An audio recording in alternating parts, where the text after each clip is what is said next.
So today's topic is slightly different kind of a topic. It has um, something related to corporate sponsors as well as education. So it combines two themes of the PTE, which is the corporate sector as well as the education sector. You definitely have topics coming on these two sectors individually.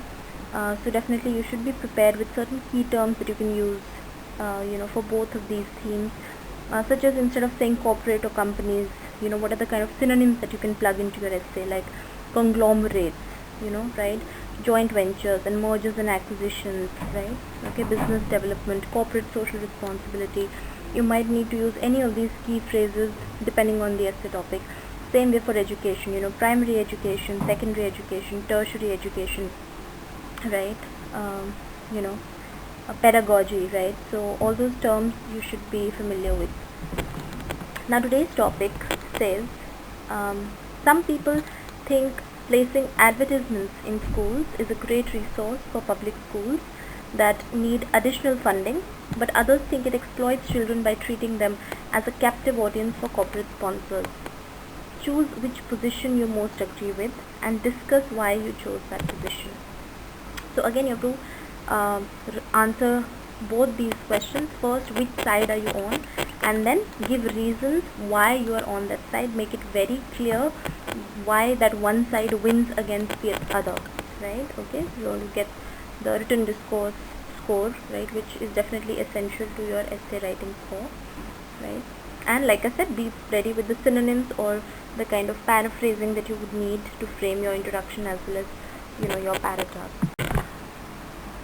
Okay, so as usual, we are looking at a typing speed of roughly 250 words in 15 minutes, and then the remaining 5 minutes being utilized for revising and making sure that your structure is correct and your spellings are in place, because the software will penalize you heavily for writing incorrect grammar using incorrect spellings, right? Okay, so try not to make extremely lengthy sentences. If your grammar is weak, just put a full stop, cut the sentence, and then make a new one, right? Okay, because that's another area where you write stuff like at least most students, when they make errors on writing or if they're scoring low on writing, I see that the major problem is the sentence structure. So the government is planning to do this and is going to implement this, and then the new policy will come in place, and then so for 5 lines the same sentence is continuing, right? Please don't do that. Put a full stop, break it after 2 lines, just stop it there, and then start a new sentence, right? Okay, with a new word.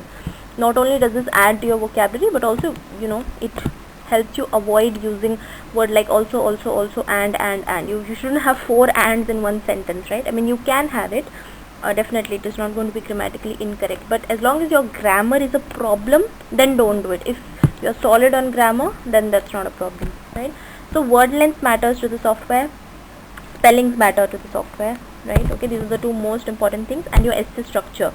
Okay, grammar and vocabulary are less important than these things, right? So if you're taking 20 minutes on the dot to finish your essay, there might be 8 to 10 spelling errors, and that can be disastrous for your writing score, right? So you can go through this sample that has been written for this particular topic. You can see the viewpoint is very clear and the reasons are provided, and it's very commonsensical basically, right? Usage of good grammar, right? Good synonyms, less repetition of the kind of topic words that are there in the essay topic, right? Okay, and this is again roughly I would say this is 220 words, right? So as long as you are above 200, you're good, and you're below 300, you're good, right? And again, you don't want to write an extremely lengthy essay, because you want to finish your essay as soon as possible.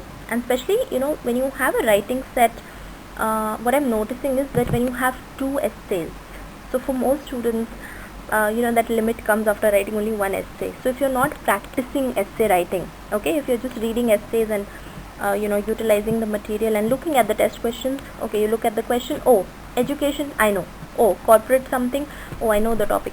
You know the topic, that's great, but until and unless you practice writing an essay and you get it scored, you will not know where you stand. It's a very different ball game knowing how important technology is and then expressing that for 250 words, right? I mean, you tend to repeat yourself, you tend to blank out, you can't think of words, right? Okay, so please be prepared with those kind of vocabulary and kind of phrases for the essay, so that you can input them into any essay. So there are certain techniques that you follow for preparing for your essay writing on the PTE, right? And like I've already shared in another video, that all the topics are repeated, so make sure that you are writing all the essays, getting them scored. If you don't have the scoring availability, if you don't have someone giving you active feedback on your errors, you can definitely contact us, right? Or you can contact anyone who has basically a high score on the PT,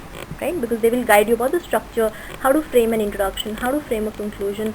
They are not the same thing. You don't write the same thing in both introduction and conclusion. That's wrong.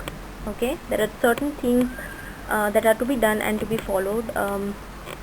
You'll find a lot of essay writing templates online. You use any formal template, anything that has gotten the person results, right? Okay, that's totally cool. I mean, there's no single way to write a best essay, right? Okay, but all the top scoring essays are going to have a few things in common, right? Okay, like if you look at the introduction paragraph here, so you see words like corporate sponsorship, corporate social responsibility, and multinational conglomerates, right? It is not saying that companies should give fundings to public schools. The language is not simple, right? The language is formal, the language is varying, right? Okay, so synonyms is the single biggest key to cracking the exam, right? Okay, enough. So go through the sample, and I hope it helps you. If you have any doubts, and if you want to improve your writing, or if there's any problem with your writing, definitely go for PTE. IELTS writing is definitely more stringent, more strict, in terms of the kind of checking that they do, because that's completely grammar and English linguistic rule based, whereas PTE has a lot of other parameters that it is looking for. Like I said, your spelling, your written discourse, and your vocabulary, which compensate for your grammar weaknesses. So you will have a lot of students who don't have perfect grammar still scoring 90 on the writing section, because their content was in place, and the structure was in place, and the vocabulary was decent, and everything else, the spellings they took out like the last 5 minutes to proofread their errors, right? And they were prepared with it, right? Okay, so that does make all the difference on PT, and that is why, if writing is an area of concern and you are still debating whether to go for IELTS or PTE, definitely go for PTE.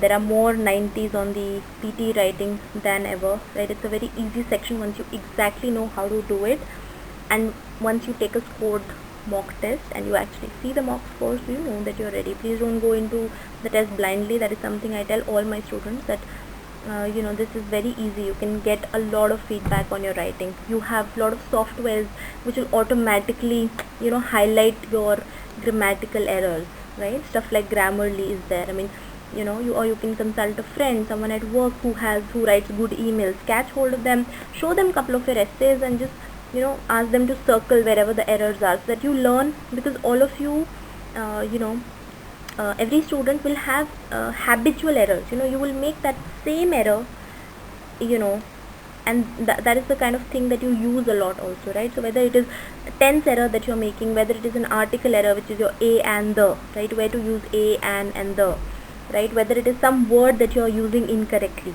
right? Okay, for example, word like imperative, or let's say word like any common phrase, right? For example, you might be saying that, oh, we do this by hit and trial. Now, hit and trial is not a correct idiom.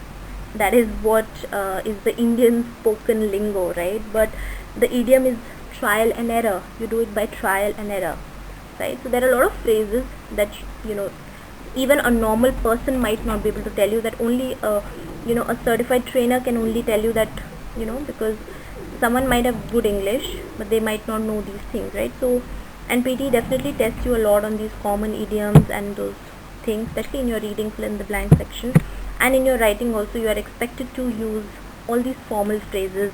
For example, the underlying issue, this is a matter of grave concern, right? Okay, stuff like that. So you need to have those formal phrases already ready with you, so that you can input them in your essays, right? Without that, it's going to be difficult to score highly, right? Okay, and it's just a one time thing, right? You just prepare 20-30 of these phrases and just go into the essay. Be aware of what all you have to do, and as long as you are performing well, in the given time limits, I mean, you're really going to succeed. Like, if I have to say a problem area in PT scoring, I would say it'll probably be speaking for most Indian students, right, or students of Indian descent, right? All the other sections are very easy to score on, and also reading is now challenging, or some people might find reading very challenging because it's a little bit time bound, I mean less time, right? Okay.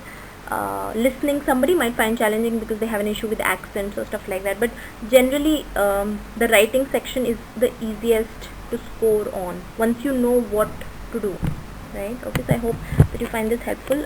Thank you so much for watching this video.